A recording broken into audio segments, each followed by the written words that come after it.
last week we asked what you wanted to know about Far Cry 2. We're here at E3 and I'm here with LP and I'm going to ask him your questions. Thanks for taking time, LP. Hey, my pleasure. So first question is, on which side do I start the game? Am I good or bad? Everybody's bad in this game, kind of thing. You're an assassin. I mean, just by definition, it doesn't mean necessarily that you're good if that's what you do for a living. But you're sent there to eliminate an arms dealer that's selling weapons to two factions. So by definition, I mean, you're doing something good to start with, but you're bad in the sense that you're still a mercenary, you're still someone that's gun for hire. But yeah, I would say it's kind of like the motto of the game is how far you will go to do the right thing. So you have to do a lot of bad things to get there. So yeah, I would say bad to start with. All right, our next question is, what role does malaria play? Well, actually, the player you play that you personify in the game starts with malaria. You have malaria when you start the game, and it affects you. It affects your health as you go along and play the game, and you have to take medicine for it. And you have to get that medicine. So you need to know who the people have that where you can get it, and you, depending on your infamy curve and how infamous you are, it might be more and more difficult for you to get medicine. So the malaria actually plays a major role in the game. A lot of people are, the way that maybe it was communicated at first, were a little bit afraid that it could be a frustrating aspect of the game, but it's not at all. It's just a layer that's in there that really adds to the story and to the immersiveness of the game. Let's see, next question. How much does the environment affect gameplay? For example, when it rains, does it affect driving on the road? It doesn't affect driving on the road when there's rain, but the rain will affect the fire. It's going to be tougher if the surfaces are wet, anything to light fires around, that's for sure. If there's a fire and it starts to rain, the rain's going to put out the fire. But everything that's, environmentally wise, I mean, you need to watch the wind.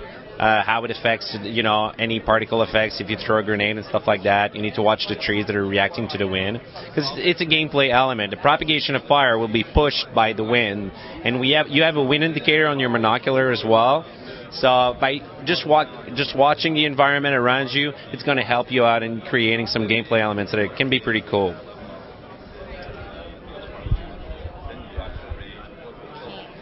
Will there be neutral people like civilians in the game? Yes, we do have neutral people in the game. We have, the country's not empty. It's not only mercenaries that you have there.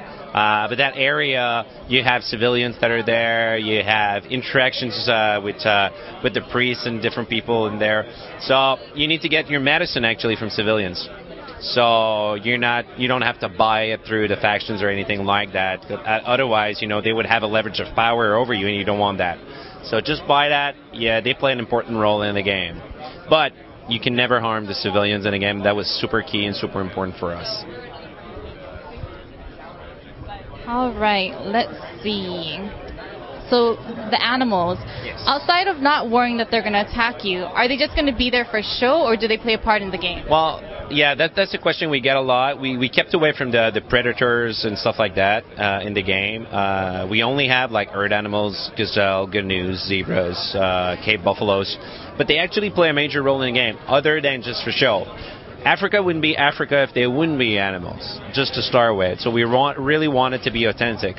But if there's a herd of gazelles or gnus that's near a camp, and you're trying to sneak up on the camp, and they get startled by the fact you're just right there, and you scare them off, the AI will want to know what's just happened, and they'll investigate. They won't be in combat mode, but I'll try to get in closer and see what happened, and if you happen to be there, well, you're in big trouble. So yes, they do play a role in the game. All right, next question. This is a hot topic. Will you be able to go prone?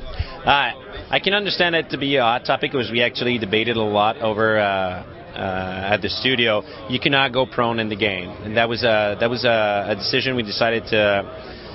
It's a direction we decided to go because we wanted players to be able to move a lot. Other than that, with a lot of uneven terrain, it would have created a lot of issues. And the fact that when you go from standing to crouch to prone, we would have had to had a HUD element, and we're HUDless basically pretty much in the game.